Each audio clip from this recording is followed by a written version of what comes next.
Bonjour à tous, donc nous allons commencer par un petit rappel sur les dirigeables. Vous voyez ici, vous avez les hangars à dirigeables, donc les deux dirigeables américains, le Akron et le Macron, pardon, qui étaient des porte-avions,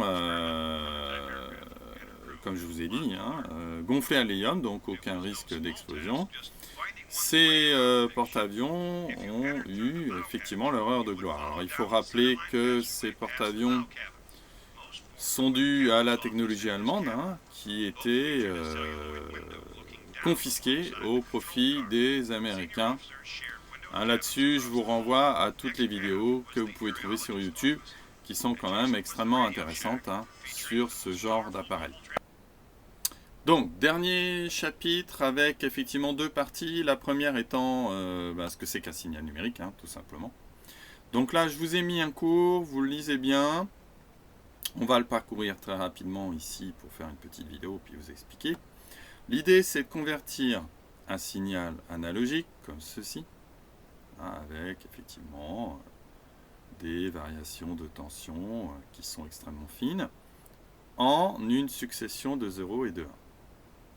Qu'on appelle des bits, une information étant un chiffre, soit un 0, soit un 1, et puis après, le nombre de bits correspond effectivement au nombre d'informations que vous avez. C'est le système binaire, le système en base 2. Bien. Donc le convertisseur analogique numérique va traduire le signal en une séquence de nombres. C'est-à-dire qu'il va découper le signal en tranches de temps. Hein, ici, vous avez le temps. Et il va le découper également en tension. Donc, il faut bien distinguer les deux. C'est-à-dire qu'on va... Alors là, on vous explique ce que c'est que le code binaire. Hein. On va découper le signal, comme je vous ai dit, en tranches de temps. C'est ce qu'on appelle l'échantillonnage. Alors, il ne faut pas choisir des tranches de temps trop grande parce que sinon effectivement on va avoir un signal qui ne va pas du tout être traduit correctement, c'est-à-dire que si vous prenez une tranche de temps beaucoup trop importante, vous allez lire à intervalles de temps qui sont beaucoup trop distantes les unes des autres, et si le signal est très détaillé, vous n'allez reconstituer que un dixième du signal, donc vous ne reconstituez pas du tout le signal, donc il faut avoir un échantillonnage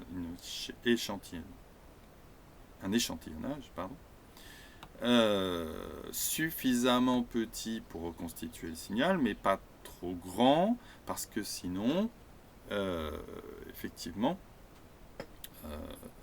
vous ne reconstituez pas correctement le signal. L'autre chose qu'il faut savoir, c'est la quantification, c'est-à-dire qu'on va déterminer un certain nombre de valeurs possibles pour la tension. Vous voyez, c'est-à-dire qu'on découpe au niveau des tensions. Alors on peut découper par exemple en 2 valeurs, en 3 valeurs, en 4 valeurs. Hein. C'est ce qu'on appelle la quantification. Alors, évidemment, celle-ci va vous déterminer le nombre de bits que vous allez utiliser. Par exemple, si on code sur 3 bits, à ce moment-là, on aura 2 puissance 3 valeurs possibles, c'est-à-dire 8 valeurs possibles, ce qui ne paraît pas effectivement ridicule. Et donc on va échantillonner par exemple 0, 2, 4, 6, 8, etc. Et on aura une idée du signal. Bon, l'idée pour se rendre compte de ce que nous faisons, c'est de vous montrer une petite vidéo et ensuite de passer aux exercices pratiques. Ici, vous avez à dessiner le signal numérique, c'est-à-dire le signal numérique, c'est-à-dire le 1 ou le 0, c'est-à-dire 5 volts ou 0. Hein. Donc ici, vous mettez par exemple 5 volts, ici vous mettez 0. Quand c'est 0, vous représentez un bit à 0. Quand c'est 5, vous représentez un bit à 5. Mais ça se fait à la fin. Hein. D'abord, on va faire cet exercice-là. Mais avant, je vais vous montrer une petite vidéo, enfin une petite activité qui va vous permettre peut-être de comprendre la numérisation. Donc, si je joue la numérisation, voilà, vous avez le signal numérique, le signal analogique, pardon, excusez-moi. On découpe en temps, c'est-à-dire les barres violettes. On découpe en tension, on obtient donc 8 niveaux de codage, et on échantillonne sur une période d'échantillonnage qu'on appelle TE. Vous voyez ? Et on a effectivement une lecture de la valeur du signal à l'instant où on a effectivement la période d'échantillonnage. Ici, ici, ici, ici, ici, ici. Et on fait correspondre une valeur, un nombre, si vous préférez, à l'aide de 3 chiffres qu'on appelle 3 bits. Voilà. Alors, concrètement, qu'est-ce que ça donne? Et c'est ça qui est important. Donc, concrètement, voilà ce que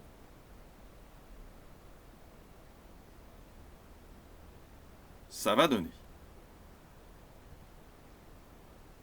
Alors, soit on code sur 2 bits, c'est-à-dire qu'on a 4 niveaux, soit on code sur 3 bits et donc on a 8 niveaux, d'accord, avec effectivement toutes ces valeurs possibles ou toutes ces valeurs possibles, hein, et ça correspond donc à un 0 et un 1 à plus 5 volts, c'est ce que je vous ai dit tout à l'heure. Et à chaque fois que nous échantillonnons, nous allons lire la valeur de la tension à cet endroit-là. C'est pour ça que je place des petits points ici, pour vous donner la valeur. Le logiciel ne voit que cette valeur-là. Il ne voit pas ce qu'elle fait après. Il voit là et il voit là. Et il en déduit qu'entre les deux, il y a une montée. Et c'est tout ce qu'il fait. Hein, c'est pour ça que le convertisseur analogique numérique, il faut lui donner une fréquence d'échantillonnage suffisante. Hein. Et donc, on va échantillonner, par exemple, toutes les 10 microsecondes, par exemple. Hein. Donc, qu'est-ce que ça donne? On a ces valeurs-là qui sont lues. Hein, et on va effectivement lui faire correspondre à cette valeur qui est intermédiaire un nombre binaire.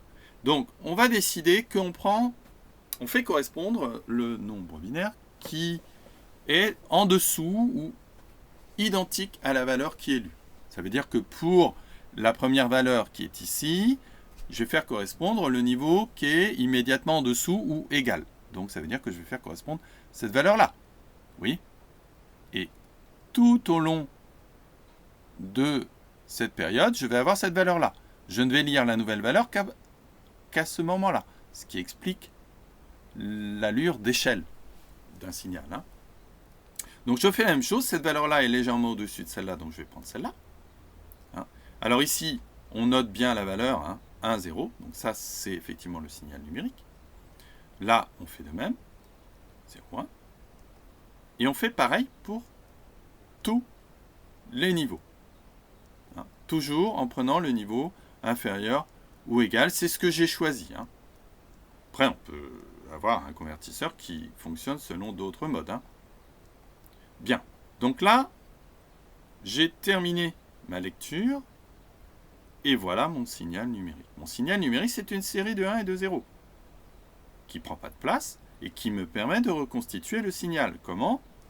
Bien, tout simplement, on reconstruit en échantillonnant toujours les valeurs que nous avons ici et en les maintenant pendant la fréquence d'échantillonnage, pendant la période d'échantillonnage. Pardon.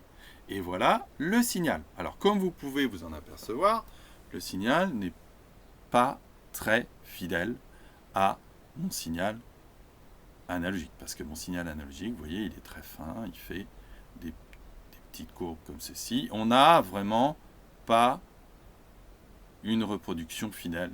Mais pourquoi? Parce qu'on n'a que 2 bits en fait. Hein. On n'a que 4 niveaux et on a une fréquence d'échantillonnage qui paraît relativement suffisante. Mais enfin, on n'a que 4 valeurs. Donc évidemment, ce signal-là, qui est un signal numérique que vous pouvez mettre sur une mémoire, hein, ne prend pas beaucoup de place. Parce que vous comptez vous avez 6, 7, 8, 9, 10, 11. 11 fois 2 bits, ce qui fait 22 bits. Bon, 22 bits, ça prend pas de place du tout, hein. Donc, on va essayer de le numériser de façon un petit peu plus fidèle. Par exemple, en prenant 3 bits et en prenant 8 niveaux, ce qui est quand même mieux, hein. Alors évidemment, ça va prendre plus de place, parce qu'à chaque fois que je vais coder une valeur, je vais la coder sur 3 bits au lieu de 2. Donc, je fais la même chose, toujours niveau supérieur ou égal au niveau que je vais donner. Donc, 100, 0,10, je fais exactement la même chose, mais sur 3 bits, hein, et j'obtiens ce signal-là. C'est-à-dire que j'ai effectivement une série de 1 et de 0 codée sur 3 bits, hein, et je vais pouvoir reconstituer le signal. Et vous allez voir que le signal est beaucoup plus fidèle à ce que j'avais en analogique, hein. C'est pas excellent, mais c'est quand même beaucoup mieux que tout à l'heure. Seulement, ça prend plus de place. Et c'est l'objet, effectivement, du codage. Il faut vraiment savoir ce rudiment. Voilà. On s'arrête ici pour la première partie, puisque après, il nous reste la numérisation au niveau des couleurs, que je vous montrerai dans la vidéo qui suit, mais je ne veux pas faire des vidéos trop longues, hein. Donc il semblerait que malheureusement on arrive à fin mai, donc le programme est terminé pratiquement, hein. Il y a juste les codages d'images que je vais vous montrer, mais rien de bien méchant. Et j'ai bien peur qu'on ne se revoie pas, parce que on ne va pas recommencer à aller au lycée. C'est dommage, moi j'aurais bien voulu. Bon, voilà. Bon. Je vous souhaite bon courage, et puis je vous donnerai une épreuve de bac, hein, pour essayer d'appliquer tout ça. Voilà. Donc regardez la deuxième vidéo, et puis on va travailler sur l'épreuve de bac. Voilà. Bon courage.